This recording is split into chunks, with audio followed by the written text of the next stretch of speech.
For 9 extraordinary days in May 1926, much of Britain stopped. Trains disappeared from timetables, docks fell silent, printing presses stopped, buses remained in their depots, factories struggled to operate, and millions of workers were drawn into the greatest industrial confrontation Britain had ever experienced. The government claimed the country was facing an attack on parliamentary democracy. The trade unions insisted that workers were simply standing beside miners who had been ordered to accept longer hours for less money.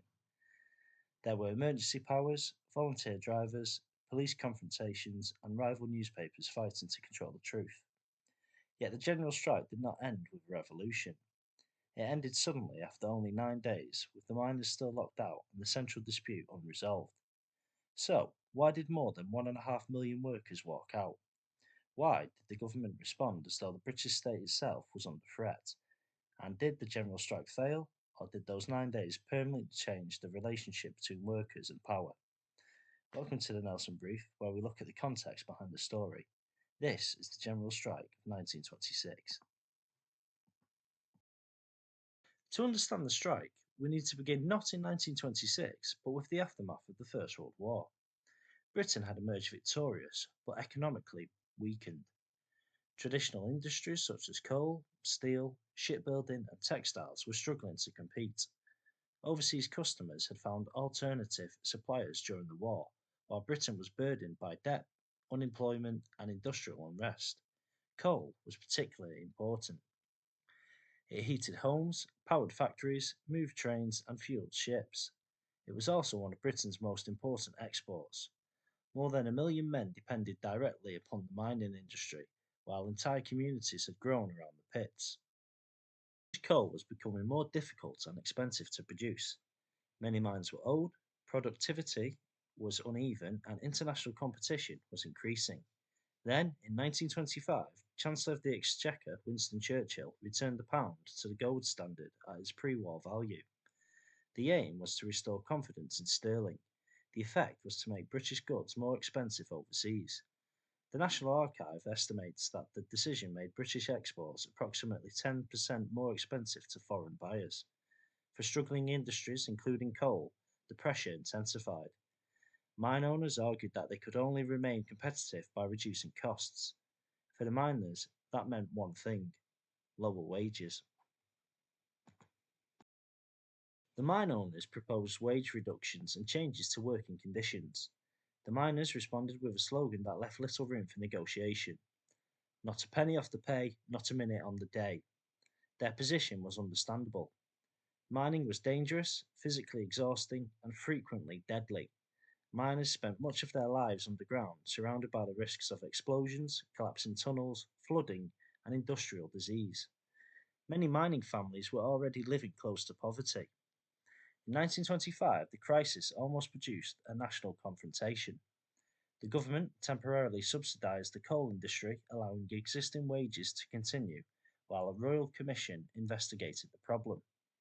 The miners celebrated the announcement as Red Friday. But the subsidy had only delayed the conflict. The Samuel Commission reported in March 1926. It proposed reorganising and modernising the industry, but it also accepted that miners' wages would probably need to fall. The mine owners demanded significant pay reductions, longer working hours, and a return to wage negotiations organised district by district rather than nationally. When the subsidy expired at the end of April, the owners locked the miners out. Approximately 800,000 to 1 million miners were now unable to work unless they accepted the new terms. The Trades Union Congress faced a defining decision. Should other workers risk their own wages and jobs to defend the miners? The general strike began on the 3rd of May 1926. The TUC did not initially call every union member out at once. Instead, it concentrated on industries considered essential to the movement of goods and information. Railway workers, transport workers, dockers, printers, builders, ironworkers, and workers in heavy industry were among the first groups asked to stop. More than 1.5 million trade unionists joined the action in support of the miners. It was a remarkable display of solidarity. Most of the strikers were not fighting over their own wages. They walked out because they believed that a defeat for the miners would encourage employers across Britain to demand the same thing: more work for less money. But Britain did not literally come to a complete halt. Most workers remained in employment, food continued to reach many towns, electricity and essential services were maintained in numerous areas. Local conditions also varied enormously.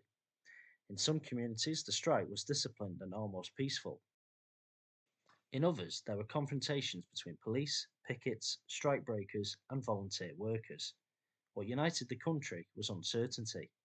Nobody knew whether the strike would last for days, weeks, or months, and nobody knew whether an industrial dispute might become something much more dangerous. The TUC insisted that the strike was an industrial action designed to support the miners. The government saw it differently.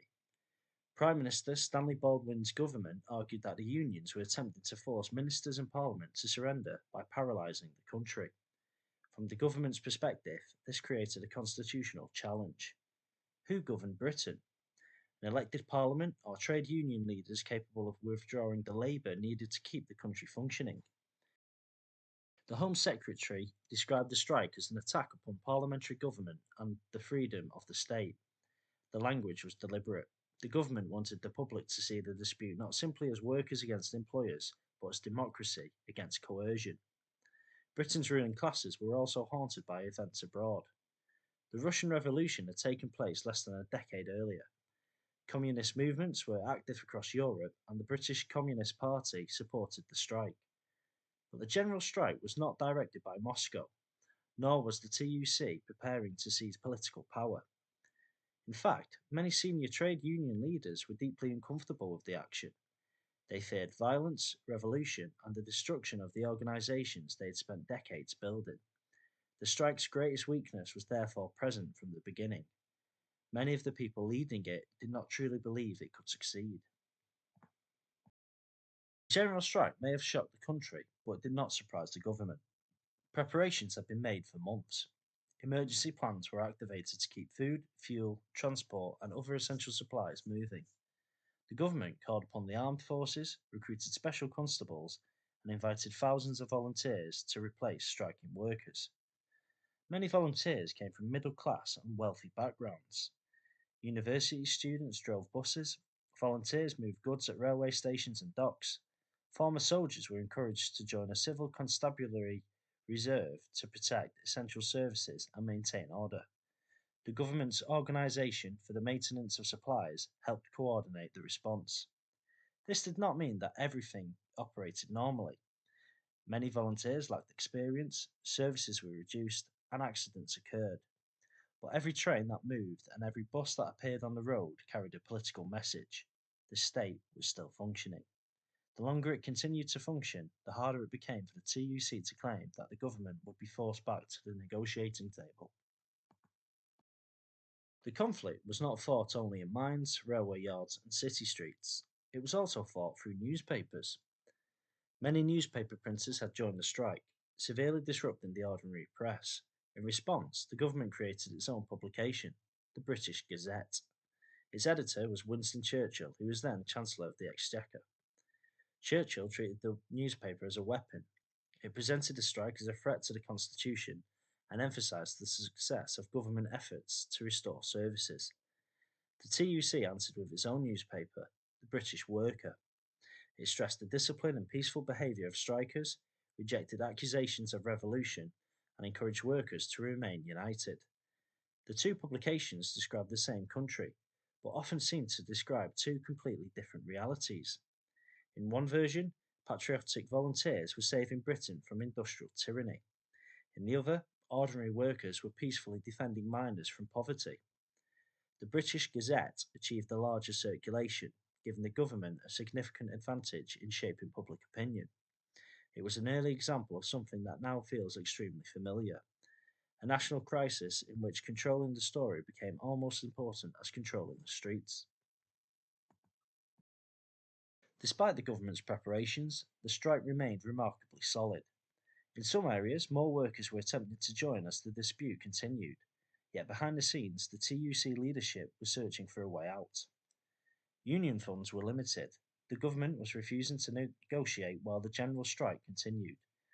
The courts also threatened the unions with potentially devastating legal and financial consequences. Most importantly, the TUC had never developed a convincing strategy for victory. The unions could disrupt the country, but what would make the government surrender? On the 12th of May 1926, after 9 days, the TUC called off the general strike.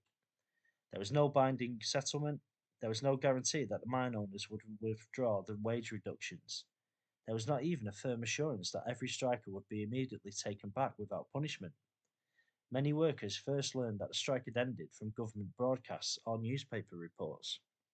Some were stunned, others were furious. They had remained loyal only to discover that their leaders had ended the struggle without securing the miners' central demands. The strike was over. The miners' battle was not. After the general strike ended, the miners continued their resistance alone. They remained locked out for months. Mining families depended upon union funds, community kitchens, donations, and the work of women who organised relief, distributed food, and sustained households through the dispute. But hunger and exhaustion gradually broke the resistance. By the end of November, most miners had returned to work. Many were forced to accept lower wages, longer hours, or less favourable local agreements. The general strike had been launched to prevent those outcomes. It had failed. The defeat also had political consequences. The Conservative government passed the Trade Disputes and Trade Unions Act in 1927. It declared strikes designed to coerce the government or intimidate the community unlawful, restricted sympathetic industrial action, and weakened some of the political and financial connections between trade unions and the Labour Party. The government had not simply defeated the strike, it had used the aftermath to reduce the likelihood that anything similar could happen again. Measured by its immediate objectives, the general strike was a defeat. The miners did not protect their wages or working hours. The TUC called off the action without an agreement. The government remained in control and emerged politically strengthened. But that is not the whole story.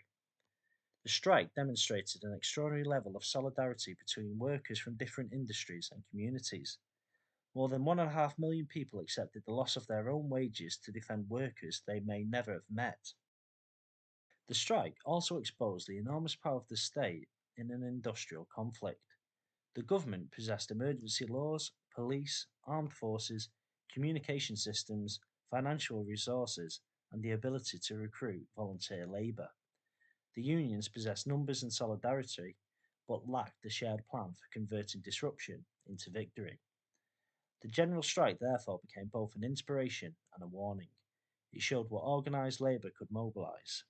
It also showed that mass participation was not enough when the leadership was divided, the objectives were unclear, and the government had prepared for the confrontation. That may be the most important lesson of 1926.